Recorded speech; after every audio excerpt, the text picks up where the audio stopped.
সম্পর্কের প্যাচ, romantic plus action. লিখেছেন আয়াতুল মুনতাহা মিম। পর্ব 17। আমি ওকে কাছে পেয়েও আঘাত করতে পারলাম না। পাখি বারবার আমার হাতছাড়া হয়ে যাচ্ছে। রুদ্রিকা: মানে কি হাতছাড়া হয়ে গেছে? পাখি? তুমি কি বলছো? আমি তোমার কথা বুঝতে পারছি না। রাফাত: চাঁদ, আই মিন মুন পাখি। রুদ্রিকা: কি করেছো তুমি মুনের সাথে? বলো কি করেছো? রুদ্রিকা রাফাতের শার্টের কলার চেপে ধরে ঝাঁকিয়ে ঝাঁকিয়ে কথাগুলো বলে। রাফাত ওর হাত দুটো মুঠো করে ধরে। রাফাত: ইস, তোমার জায়গায় যদি মন আমার শার্টের কলার চেপে ধরতো না, বিশ্বাস করো আমি না ফিদা হয়ে যেতাম। কিন্তু বেচারি বাচ্চা মেয়ে আমাকে দেখেই ভয় পেয়ে গেল। আচ্ছা, আমি কি দেখতে ভূতের মতো? আমাকে দেখতে কি হ্যান্ডসাম লাগে না? রাফাতের কথাগুলো রুদ্রিকার বুক ছিদ্র করে দিচ্ছে। একটা মানুষ এতটা জঘন্য হতে পারে? তাহলে কলেজে রাফাতই মনকে আক্রমণ করেছিল? রুদ্রিকা: ছি, কি জঘন্য তুমি! আচ্ছা, তুমি কি আদৌ রাহাতের ভাই? রাফাত: মানে তোমার কি সন্দেহ হচ্ছে? রুদ্রিকা: হ্যাঁ, হচ্ছে তো। কারণ রাহাতের চরিত্র তো তোমার মতো জঘন্য নয়, আর ওর ভাইদের চরিত্র এতটা জঘন্য না। তাহলে তোমার চরিত্র এত জঘন্য হলো কি করে? রাফাত চিৎকার করে বলে উঠল, রুদ্রিকা, তোমার সাহস তো কম নয়। তুমি আমার চরিত্র নিয়ে কথা বলছো? আমার চরিত্র নিয়ে কথা বলার অধিকার আমি তোমাকে দিইনি। নিজের সীমার মধ্যে থাকো, আর না হলে কিন্তু। মিনহাস চৌধুরী: আর না হলে কি করবে তুমি? তুমি আমার বাড়িতে থেকে আমার মেয়েকে হুমকি দিচ্ছ? রাফাত নিশ্চুপ হয়ে গেল, মনে মনে ভাবতে শুরু করলো, হঠাৎ মিনহাস চৌধুরী এমন কথা বলছেন কেন? উনি নিজেই তো বলেছে রুদ্রিকাকে সব সময় আঘাত দিয়ে কথা বলতে, যাতে রুদ্রিকা রাফাতের থেকে দূরে থাকে। তাহলে এখন উল্টো সুর গাইছেন কেন? পরীক্ষা শেষ করে মন হল থেকে বের হলো। পেছন থেকে আদিবাউকে ডাক দিল।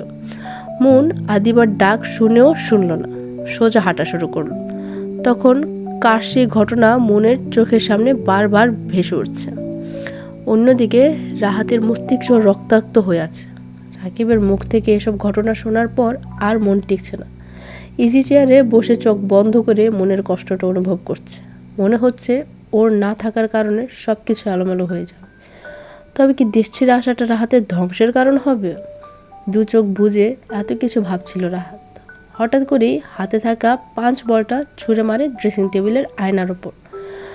দু ঠোঁট বাঁকিয়ে শয়তানি হাসি দিয়ে বলল, রাহাত, প্রথমত আরমানকে হাসপাতাল থেকে সরানো, তারপর মনের ওপর অ্যাটাক করা, এর সব কিছু আমি চলে আসার পরই হচ্ছে। হুট করেই রাহাতের মনে প্রশ্ন জাগলো, সেদিন রাতে আমরা সবাই যখন ডান্স করছিলাম তখন মনকে কেউ ফোন করে। মন ফোনটা নিয়ে ছাদে চলে যায়।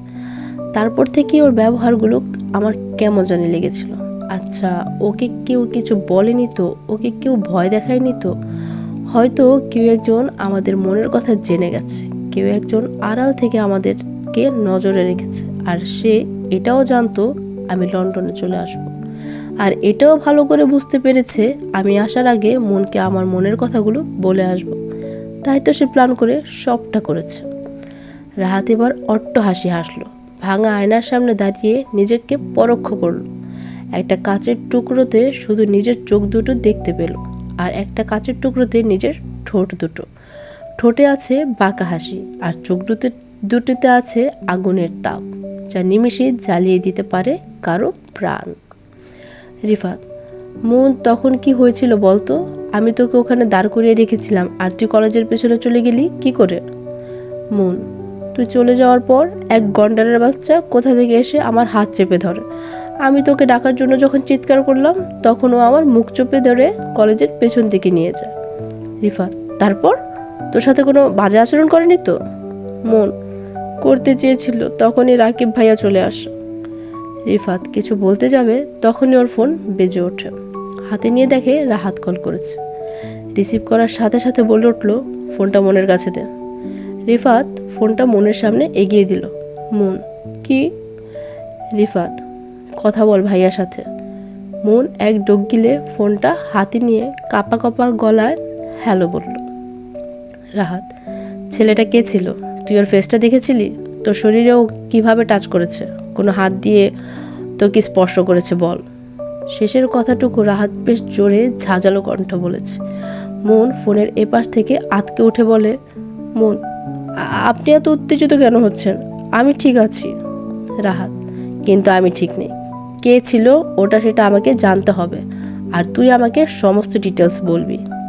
মন, মানে আমি কি ওই ছেলের ঘর বাড়ি সব কিছু চিনি নাকি যে আপনাকে সমস্ত ডিটেলস বলবো? রাহাত, মারবো এক চর। ফাজিল মাইয়া, আমি কি ওর ঘর বাড়ির ডিটেলস চেয়েছি? অসভ্য, পুরো কথা না শুনেই ফাল পারিস। চর মারার কথা শুনে মন এক গাল ধরে বসে আছে। তুই কি ছেলেটার ফেস দেখেছিলি? মন, না, দেখবো কি করে? শালা আখাউড়ার বাচ্চা, মাস্ক পরা ছিল।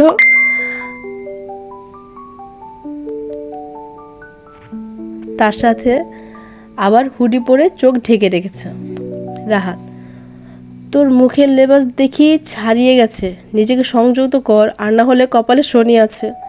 মন, হ্যাঁ, এখন তো আপনি নেই তাই শনি আছে, আগে তো আপনি ছিলেন তাই শনি রবি সব মঙ্গল কোনোটাই আসতে পারতো না। রাহাত, আমার সাথে মশকরা হচ্ছে? রাহাত এবার নরম সুরে বলল, মন পাখি, আমি ছাড়া তোকে স্পর্শ করার সাহস কার হলো আমি শুধু তাকে একবার খুঁজে পাই, তারপর তাকে জিজ্ঞাসা করব আমার চাঁদে হাত দেওয়ার অধিকার তাকে কে দিয়েছে।